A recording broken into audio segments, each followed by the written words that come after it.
sekarang kita masuk nih Bu, apa sih dampak terjadinya dari gender gap? Gender gap itu apa sih? Gender gap itu adalah sebuah celah gitu ya, seperti lubang yang menganga antara perbedaan antara laki-laki dan perempuan.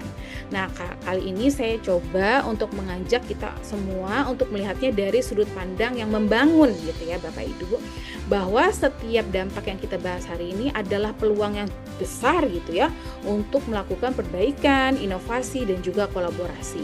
Nah, kita mulai dengan potensi ekonomi yang belum termanfaatkan sepenuhnya. Nah, ini kalau kita lihat, Kota Tangerang itu memiliki banyak perempuan dengan keterampilan, pengetahuan, dan ide kreatif yang dapat memperkaya produktivitas dan inovasi di berbagai sektor. Kenapa saya bisa mengatakan begitu? Karena Kota Tangerang itu memiliki indeks pemberdayaan gender yang tinggi. Artinya, akses pendidikan itu setara antara laki-laki dan perempuan. Namun yang perlu dilakukan adalah kita perlu membuka lebih banyak peluang kerja yang lebih ramah gender, yaitu misalnya membuka pelatihan-pelatihan relevan untuk perempuan. Misalnya pelatihan wirausaha gitu ya, pelatihan peningkatan kualitas hidup perempuan yang memang sudah berjalan nih di Kota Tangerang. Nah, yang kedua adalah ketahanan ekonomi keluarga. Nah, banyak rumah tangga saat ini Bapak Ibu masih bergantung pada satu sumber pendapatan ya. Kondisi ini membuat keluarga lebih rentan nih terhadap guncangan ekonomi, misalnya seperti kenaikan harga gitu ya, inflasi, atau juga kehilangan pekerjaan akibat krisis global misalnya. Nah, partisipasi perempuan di dunia kerja itu sesungguhnya bukan hanya menambah pendapatan individu, tetapi juga memperkuat fondasi finansial keluarga. Misalnya tambahan penghasilan dari perempuan yang masuk dalam angkatan kerja itu bisa meningkatkan kualitas kesehatan keluarga hingga membuka usaha kecil bagi anggota keluarga lainnya gitu ya. Yang pada akhirnya keluarga memiliki dua sumber pendapatan yang tadinya tunggal, ini akan tentunya menciptakan keluarga yang lebih stabil, tangguh, dan siap menghadapi berbagai situasi pergolakan ekonomi gitu ya. Nah, dampak berikutnya adalah bonus demografi yang saya sebutkan dari awal tadi. Nah, ini sedang kita nikmati nih sekarang ini gitu ya, di mana bonus demografi adalah prioritas merupakan periode emas ketika jumlah penduduk berusia produktif itu lebih banyak daripada yang tidak produktif. Nah, Kota Tangerang seperti kota di lainnya Indonesia lainnya gitu ya, sedang berada di fase ini. Apalagi tadi data dari Provinsi Banten menunjukkan bahwa angka harapan hidup perempuan Kota Tangerang itu lebih tinggi daripada angka harapan hidup laki-laki. Artinya ada kesetaraan yang cukup terasa gitu ya, dan benar adanya IPG, yaitu indeks pemberdayaan gender di Kota Tangerang itu dinikmati oleh masyarakat. Nah, Bapak Ibu, keempat poin ini dalam dampak terjadinya gender gap di tingkat partisipasi angkatan kerja perempuan, ini sesungguhnya memberikan kita gambaran bahwa mempersempit kesenjangan partisipasi saja bukan hanya soal mewujudkan kesetaraan gitu ya, tetapi juga strategi cerdas begitu untuk mendorong pertumbuhan ekonomi, memperkuat ketahanan keluarga, dan juga memaksimalkan bonus demografi. Maka Kota Tangerang yang sudah memiliki modal besar ini untuk mewujudkannya, kita harus menciptakan SDM lebih tinggi gitu. Maka apa langkah selanjutnya? Langkah selanjutnya adalah membangun potensi ini menjadi aksi nyata. Nah, dengan kerjasama nih antara pemerintah, dunia usaha, lembaga pendidikan, media, dan masyarakat, sesungguhnya ini bisa memastikan dan kita bisa memastikan bahwa setiap warga tanpa memandang gender memiliki kesempatan penuh ya untuk berkontribusi.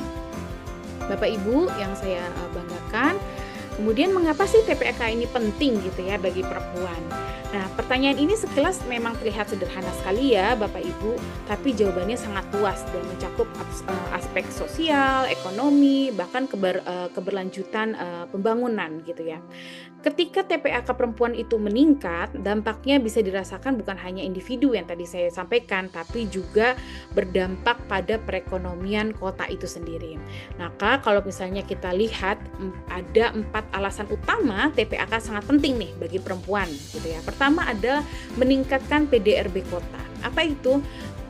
Peningkatan TPAK perempuan ini berarti langsung mendorong produk domestik regional bruto, di mana PDRB ini PDRB ini adalah ukuran total ya nilai barang dan jasa yang dihasilkan oleh suatu daerah dalam periode tertentu. Dampaknya tidak hanya terlihat pada angka ini juga ya, tetapi juga pada peningkatan aktivitas ekonomi di sektor-sektor terkait. Misalnya di banyak kota dunia, peningkatan partisipasi kerja perempuan terbukti terjadi pada salah satu sektor, menjadi salah satu sektor penggerak pertumbuhan ekonomi gitu ya. Dan Kota Tangerang dapat menempuh jalur yang sama, yaitu memanfaatkan tenaga kerja perempuan sebagai salah satu mesin utama pertumbuhan PDRB. Dan kedua adalah jelas ini akan mengurangi kemiskinan gitu ya. Partisipasi perempuan di dunia kerja juga berarti mereka memiliki kontrol lebih gitu ya terhadap penempatan pendapatan dari mereka sendiri yang seringkali digunakan untuk kebutuhan keluarga. Kita tahu sekali perempuan itu memang sangat mengayomi gitu ya, laki-laki juga sama, tapi biasanya perempuan itu akan memprioritaskan keuangannya itu untuk keluarga. Misalnya dia bisa memiliki pekerjaan, maka dia akan memprioritaskan untuk belanja keluarga gitu.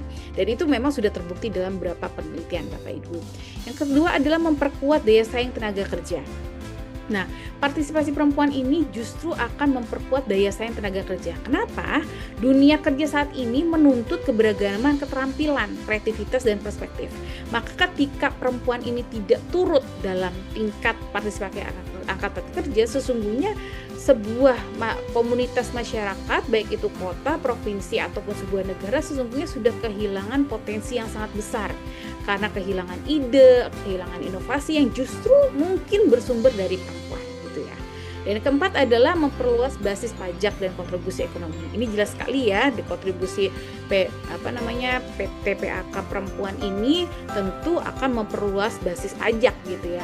Ketika lebih banyak orang bekerja, maka jumlah pembayaran pajak juga akan meningkat gitu ya. Di mana penerimaan daerah dari sektor pajak penghasilan dan pajak konsumsi juga akan ikut naik dari penghasilan perempuan itu sendiri.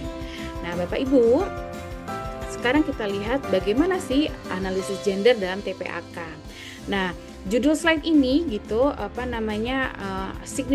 signifikasi analisis gender dalam TPAK untuk melihat bagaimana sih analisis gender itu bukanlah sekedar mengumpulkan atau memisahkan angka-angka statistik berdasarkan jenis kelamin ya Bu, bukan hanya itu. Lebih dari itu, ini adalah langkah strategis untuk memahami ya bagaimana sih perempuan dan laki-laki berpartisipasi di pasar kerja gitu ya. Dimana kita akan lihat 3 signifikansi utama dari analisis gender TPAK yang tercantum ya dalam slide ini. Pertama adalah perencanaan pembangunan yang bersifat inklusif. Nah, maksudnya apa nih? Perencanaan pembangunan yang efektif, Bapak Ibu, memang harus dimulai dari data yang akurat dan terpilah. Kenapa?